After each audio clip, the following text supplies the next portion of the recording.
வந்து குட்டி குட்டி தோசை தான் பாருங்கள், குட்டி குட்டி தோசை தான். இது வந்து அப்படியே கொஞ்சமாக லைட்டாக அணி ஊற்றி கொடுத்தா சாப்பிட்ருவாங்க. ஸ்நாக்ஸ்க்கு வந்து பொட்டேட்டோ சிப்ஸ் பாருங்கள், பொட்டேட்டோ சிப்ஸ் வீட்டிலே செஞ்சது சூப்பராக இருக்கும். ரொம்ப ஹெல்த்தி. கடையில் வாங்கி கொடுத்துறோம், வீட்டில் செய்கிறது ரொம்ப ஹெல்த்தி. இதை நான் நெக்ஸ்ட் வீடியோவில் எப்படி செஞ்சுன்னு சொல்லிட்டு உங்களுக்கு போடுறேன். பாருங்கள், பொட்டேட்டோ சிப்ஸ் தான் ஸ்நாக்ஸுக்கு. வீட்டில் இன்றைக்கி மதியம் என்ன சாப்பாடுன்னு பார்க்கலாமா? பாருங்கள், ரொம்பவும் இரும்பு சத்து அதிகமாக உள்ள முருங்கைக்கீரை, கொஞ்சம் சாதம், முருங்கைக்காய் வறுவல்.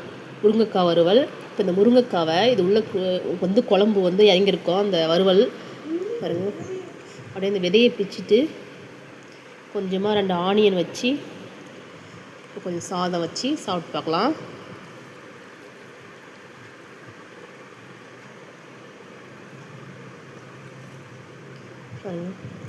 இப்போ சாப்பிட்டு பார்க்கலாம்.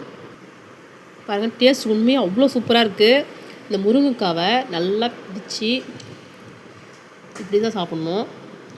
ஒவ்வொருத்தர் வாயில் அடி வச்சு சாப்பிடுவாங்க. பாருங்கள், டேஸ்ட் உண்மையாக சூப்பராக இருக்குது, அவ்வளோ டேஸ்ட்டாக இருக்குது. பாய். பிடிச்சா லைக் பண்ணுங்கள், ஷேர் பண்ணுங்கள், கமெண்ட் பண்ணுங்கள், சப்ஸ்கிரைப் பண்ணுங்கள். பாய்.